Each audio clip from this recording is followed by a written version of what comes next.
When you gaze up at the universe, you're witnessing your connection to greatness. And I think the majority of the population of this planet feels like maybe we don't belong, we don't fit in.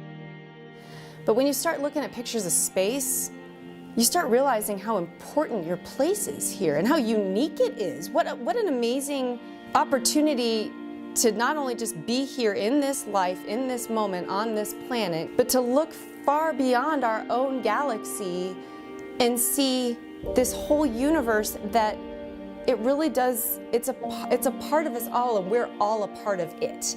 If that belongs there, then you belong right where you are. It's just a little bit on the heavy side. I'm digging this.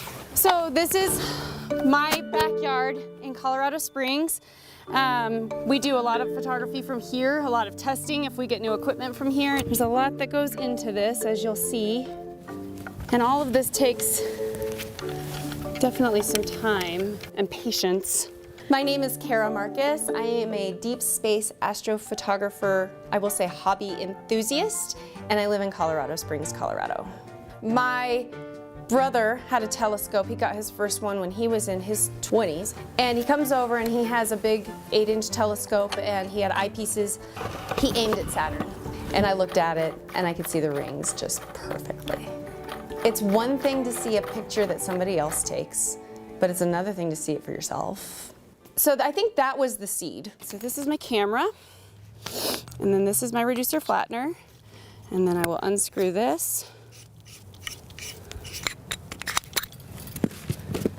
And this baby goes right here.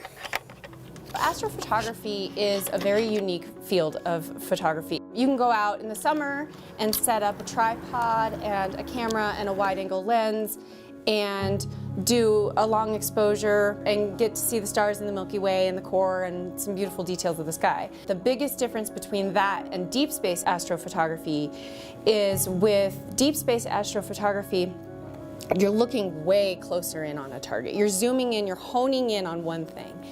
This button up here has my sensor information, and so it gives me an idea of what my frame will be when I'm on a target. So this red outline of a box around the Heart Nebula is roughly my framing.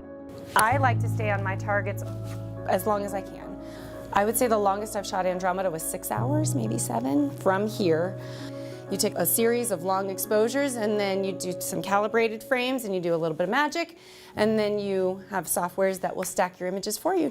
So 1/600-second image stretched, the stack that includes the flats, the darks, dark flats, all of it. And then this is my final processing on it. And this, with the color here, all I had to do was boost the saturation a little bit. I will admit, when we got started doing this, I had no idea the depth that was going to be involved. This is where I'm going to give a bunch of credit to my husband. He has been the biggest teacher for me with this. And we don't have kids. This is kind of our baby. So this is one of our images. I say ours. My husband actually got this one with the 10-inch telescope, and this is the Whirlpool Galaxy, but I processed it. So it's a cool combination there. So this is the Whirlpool Galaxy. This is one of the most popular galaxies for astrophotographers to shoot. It's kind of iconic. For me, it's been really good to look beyond this planet, beyond this solar system, kind of just beyond this reality and see what's happening further away. I have bipolar disorder. I was diagnosed 7 years ago. It's been rough. It has really saved my mind. I feel like I have purpose and meaning when I do this, and that's why I keep doing it. It's my artistic outlet, you know, and I don't get to do it every day. You know, if you're a painter, you can paint every day. This, not so much. If the moon is big, if it's cloudy, there's so many obstacles, but it's worth it. If I can impact one person in this world to share a photo that makes them think, oh my gosh, what a unique place I'm in. I think that it is a really good reminder of the bigger picture here. So when I go to a dark sky and I look up and I see these things, these stars, these brighter stars, it's like I'm looking at something that is part of the design of our existence, and that's just humbling, very, very humbling, and it's a privilege to be able to do it.